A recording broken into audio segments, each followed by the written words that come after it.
intro.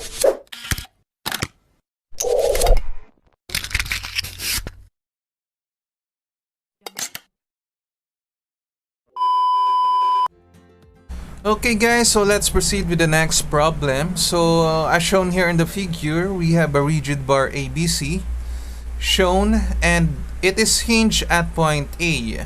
So may hinge ka dyan and supported by a steel rod at point B. So dito meron siyang support na steel. So given naman doon yung mga properties ng steel, the length, the area, and the modulus of elasticity.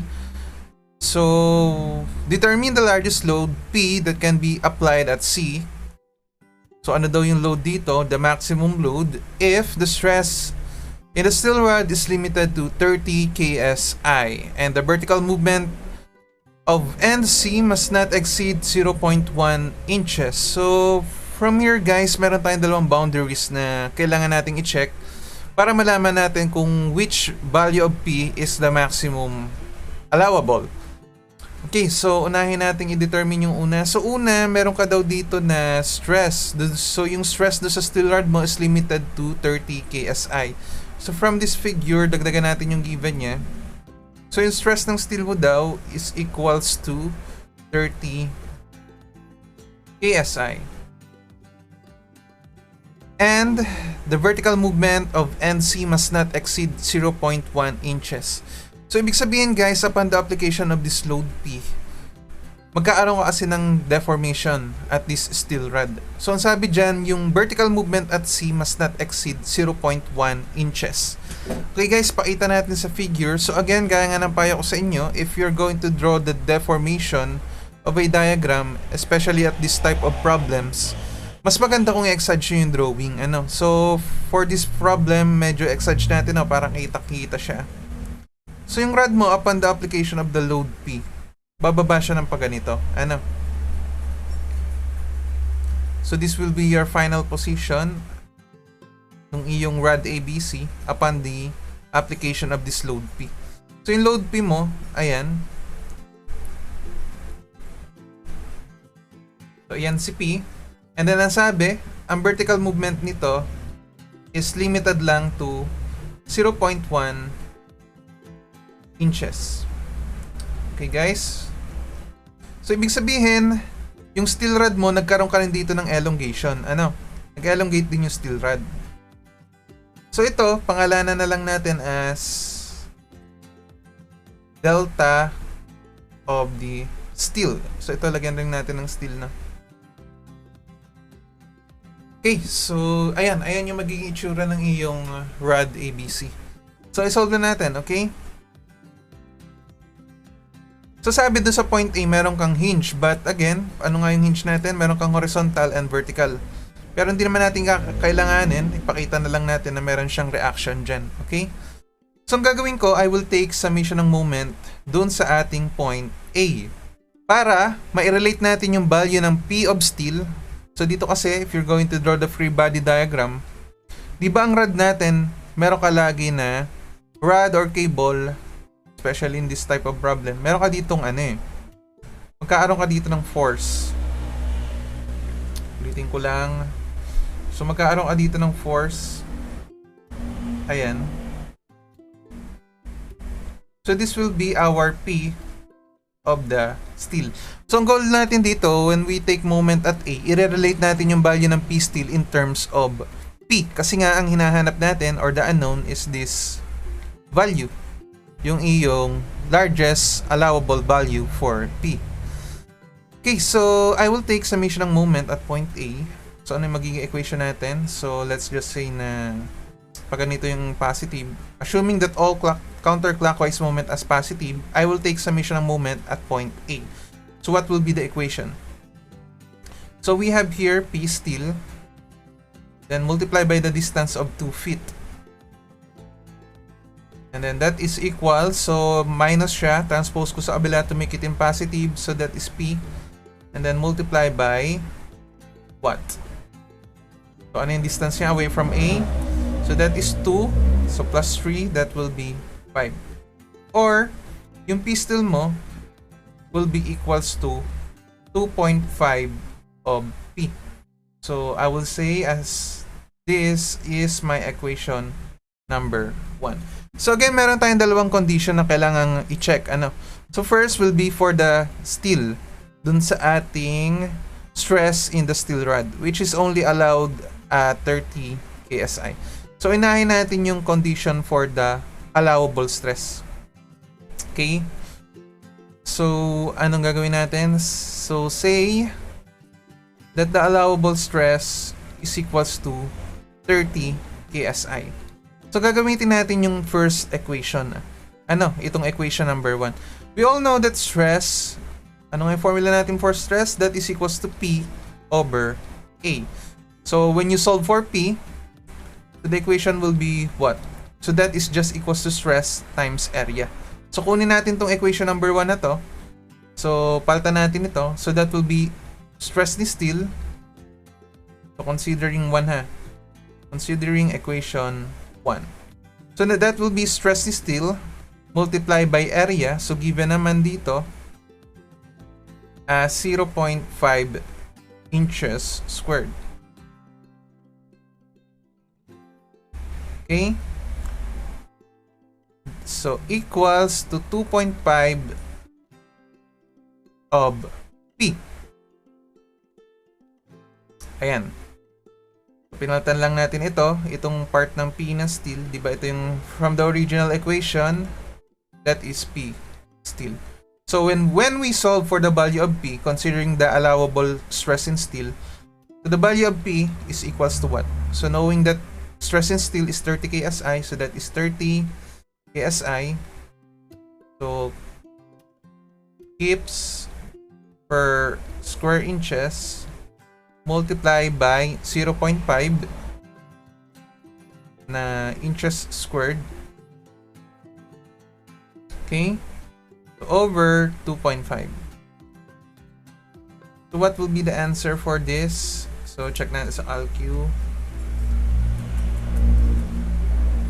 Okay, so we have 30 times 0.5 and then divided by 2.5. So that is 6 kips. Okay, so we're not done ha.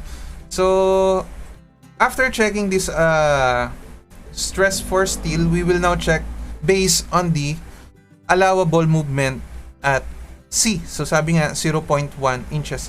So from here, kailangan nating i-relate yung 0.1 in terms of deformation with respect to the steel. Kasi nga alam natin that deformation is just equals to PL all over AE. So how can we relate yung 0.1 in terms of delta?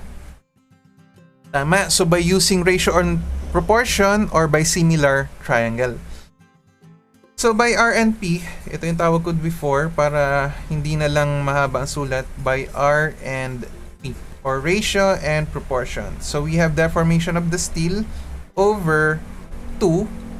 So kung mapapansin nyo guys, hindi ko na sinusulat yung unit ha, kasi alam ko naman na maa-cancel na yan, and ayun nga, maa-cancel naman yung mga units natin. So as long as pareho naman yung numerator and denominator doon sa magkabilang side ng equation, no need to convert kasi maa-cancel at maa-cancel din naman yan. Anyway, maunawaan nyo naman yan upon solving many problems, makakabisado nyo rin yan. Kahit titigan nyo lang, magagas nyo agad yan. 0.1 over distance of 5. So what will be the value of the deformation of steel? So 0.1 times 2, 0.1 times 2 divided by 5, or that is equals to 0.04. 0.04 inches. Okay. So now, di ba nahanap na natin yung equivalent value ng deformation steel? Say delta steel is equals to 0.04 inches. Now we can check the value of P when it comes to the deformation. Again, knowing the equation for delta steel as PL all over AE. So ito, lahat ng properties mo should be for steel. So 0.04 0.04. So this is in inches. So dalawang kuwit na lang. So equals, so P of steel times the length of the steel rod na 4 feet. Ayan. So it is 4 feet. So I need to multiply it by 12 to make it in inches. Okay? Over A na 0.5 and then times E na 29 times 10 to the 6 psi. So 29 times 10 to the 6 psi. So our answer will be in pound, di ba? Kasi psi to. So i-divide na lang natin yung magiging answer natin sa 1,000. Kasi nga ang lalabas dito is naka pound. Para maging ang answer natin is in kips. Okay? Hindi na pala kita dun. So, ano lang natin ando ko lang ng konti. Para maging kips yung answer.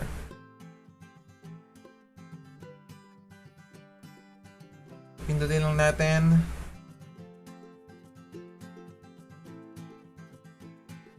So this is 0.04 times 0.5 times 29 times 10 to the 6 divided by 4 divided by 12. The answer is 1,200 blah blah blah. So divided by 1,000. The answer is 12.083.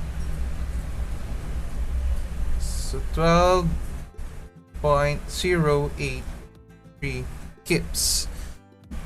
Okay, so we're not done yet ha. Kasi ang nakuha natin is P still. Again, ang pinapahanap is the maximum value of P. So paano natin makukuha yung P in terms of P still? So again, coming from this equation number 1, so makukuha natin yung value ng P. Okay, so yung P ng steel i-divide natin ng ng 2.5, tama? Or P is just equals to P of steel divided by 2.5. So what will be the answer here? Pindutin lang natin sa ALQ. So divided by 2.5. Or the answer is 4.83 kips. Okay guys, so as you can see, meron tayong dalawang answer for the P.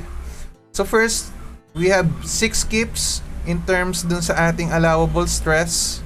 And we have also 4.83 kips in terms naman dun sa vertical movement at point C. From where at that vertical movement at C, napalabas natin yung vertical movement sa steel na 0.04.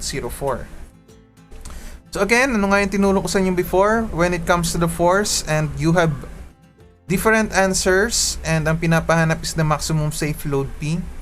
So ang pipiliin mo is yung pinaka maliit. So the final answer will be 4.8 P3. So again, pwede mo siyang i-recheck. Again, pabalikin mo lang yung sagot as long as hindi ka lalampas dito sa mga boundary condition natin na 30 KSI for the allowable stress and 0.1 inches vertical movement at C. So ayun yung matamang sagot. But then again, kaya nang bahala mag-check but the final answer is 4.83.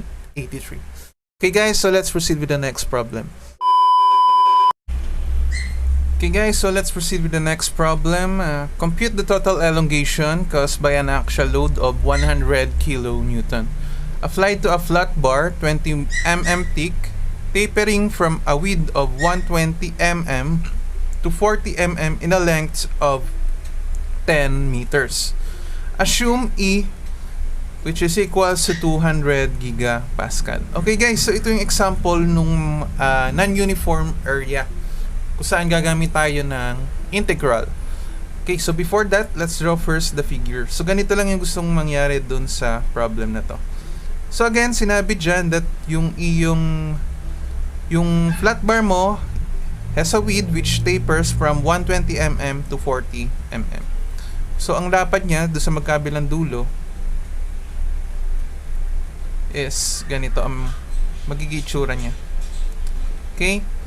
So, doon sa kabila, doon sa isang side, ang width niya is 120. And then doon sa other side, magiging ano siya? Ano bang kulay ito?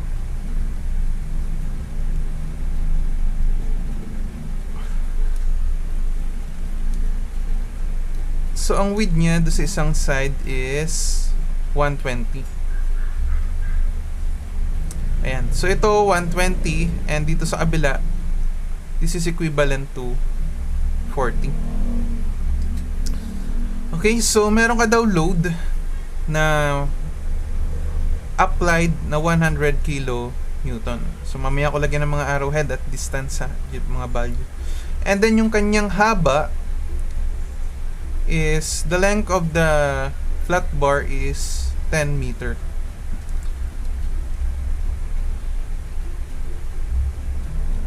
Okay. Ayan. So, ang haba nito is 10 meter. And yung thickness niya, so kung 3-dimensional yan, itong thickness nito is binigay dyan as ilan? As 20 mm. Okay, so labelan na natin. So, ang thickness daw niya is 20 mm. So, kung titingnan mo kasi ito, para kasing ganito yung magiging itsura niya. Ito yung 20 mm, ano? Hirap ang drawing.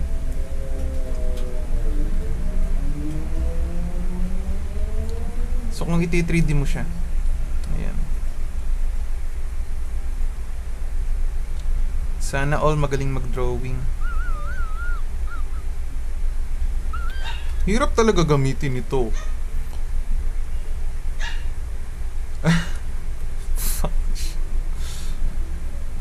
Yan merong straight line.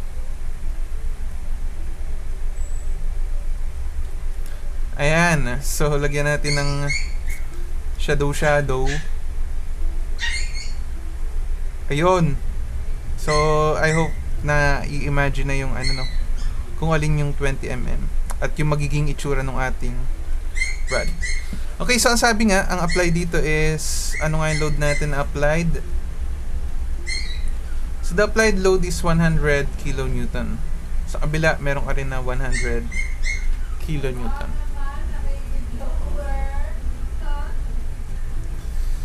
And yung width niya is 120 mm. So, ang lapad nga nito, that is 120 mm. And yung kabila, ito, yan. So, that is 40 mm. And then, yung length ng ating flat bar is 10 meter. Okay, so again, compute the total elongation. So, ano nga una natin gagawin? So, first, kuha tayo ng strip sa gitna. So, gawa na lang natin kulay blue.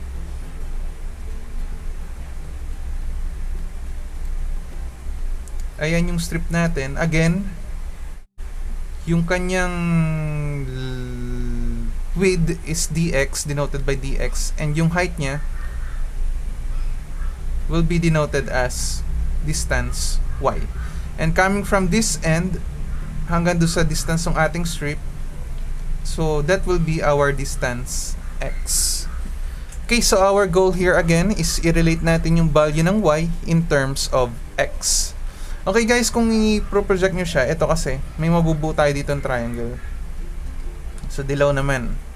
Napakakulay ng ating diagram. So ito kasi, kunin ko na yung straight line.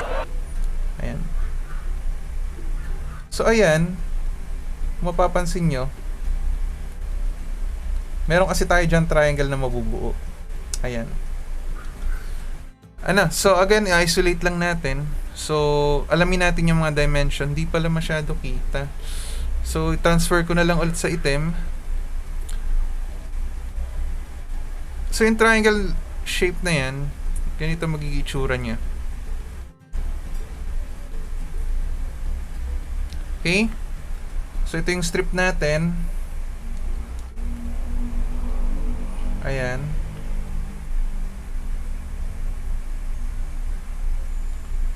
So again, this is your dx. So ito, unknown. So ito, ano yung magiging value nito? So tingnan mabuti ang diagram, paano natin makukuha yung distance na yun. So tama ba that this distance is just equals to 120? And then subtract mo yung 40. And then the difference of that, i-divide mo sa 2. Okay? Or ang gawin mo, kalahati ng 120, so 60. And then kalahati nung 40, so that is 20. So 60 minus 20, so this distance is 40 mm. Okay? So I hope na gets kung paano nakuha yung 40 mm. And then this distance, ito. Sige nga, kayo nga. Kung na-gets. So paano mo makuha yung distance na yan? So tama. So that is just equals to kalahati ng y or y over 2. And then minus kalahati ng 40 or minus 20. Okay? And again, this is distance x. And then yung total span niya is 10 meter. Okay, so siguro nagkaka-idea na kung paano natin mai-relate yung y in terms of x. So gagamit tayo ulit ng RNP or ratio and proportion or using similar triangle. So by RNP, ano yung magiging equation natin? So that will be y over 2 minus 20 over this distance. So that is 10 minus x, okay? Or 10 minus x. So that is equals to 40 over 10. Okay lang? Di pala kita doon sa part na yan. So, pawiin ko lang Ito kasi ang mahirap, di namin tansya yung... Ulitin lang natin dito para ilipat ko lang itaas ko lang ng konti. Ayan. So, ano nga ulit yun? So, this is 10 minus x. Ayan, kita na. Okay. So, simplify lang natin. So, magiging ano siya? So, di ba ito is magiging 4? So, equation will become y over 2 minus 20. So, equals to 4 times 10. So, 40 minus 4x. Okay lang? And then ito, transpose natin sa kabila. So, that will be 60. Okay? So, ito magiging 60. So, y will be equal, so, tataas ng 2, so, magiging times, so, 120, okay lang, and then minus 8x. Okay, so, I hope na unawaan yung part na yan,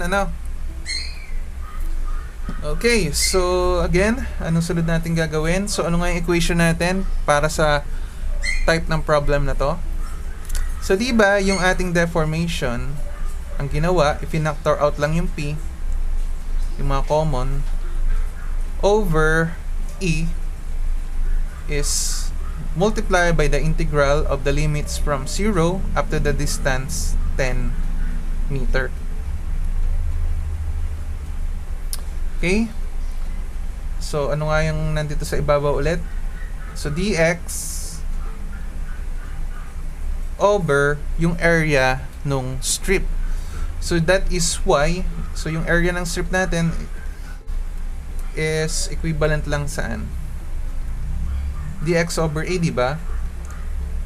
Or yung a natin is just equals dun sa y times the thickness. So known naman ang thickness as 20. Then multiply by y na 120 minus 8x. Okay, so knowing that yung P natin is equal sa saan ba yan?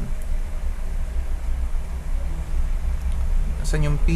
Ayun, 100 kN. So 100 kN, again, convert natin siya to Newton. So multiply natin ng 1,000.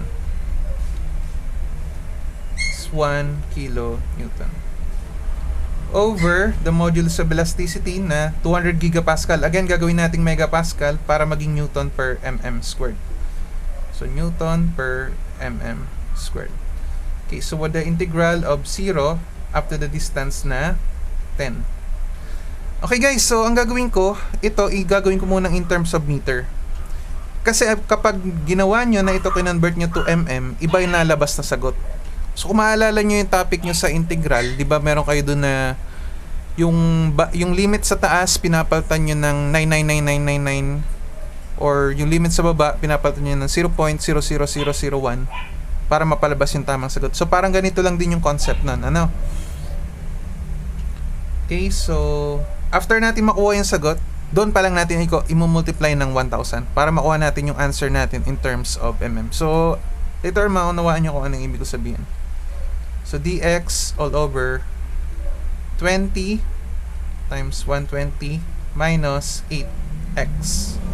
Okay, so pindutin lang natin sa calcu. Ito naman napipindot. May integral naman dun.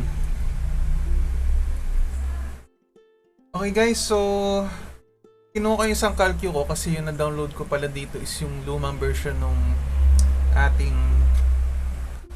lumang model o mas mababang model ng calculator ng Casio. So wala siyang integral but ito naman masisimplify naman natin kaso nga medyo limited lang yung space, no? So baka hindi kasi kumasya. So gawin na lang natin, pindutin natin siya sa calcu. So alam ko naman ganito yung calcu nyo.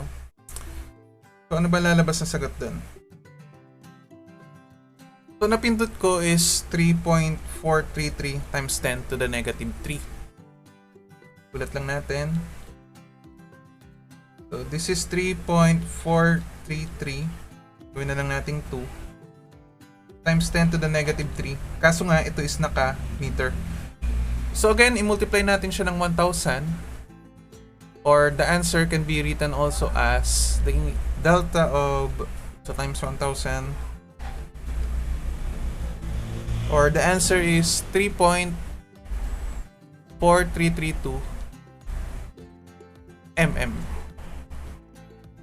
Okay? So, gaya nga ng sabi ko kanina, try nyong i-check kapag yung limit hindi mo o didiretso mo na 10,000 o kinonvert mo siya to mm. So again, iba yung lalabas sa sagot. So ang maganda, gawin mo muna siya in terms of meter para hindi ganun kalaki yung value ng kanyang upper limit. And then once lumabas yung sagot in terms of meter, tsaka mo na lang siya i-convert to mm. Okay? Okay guys, so ang sunod nating i-discuss is yung topic for the shear o yung shearing stress, yung strain doon. Okay, thank you.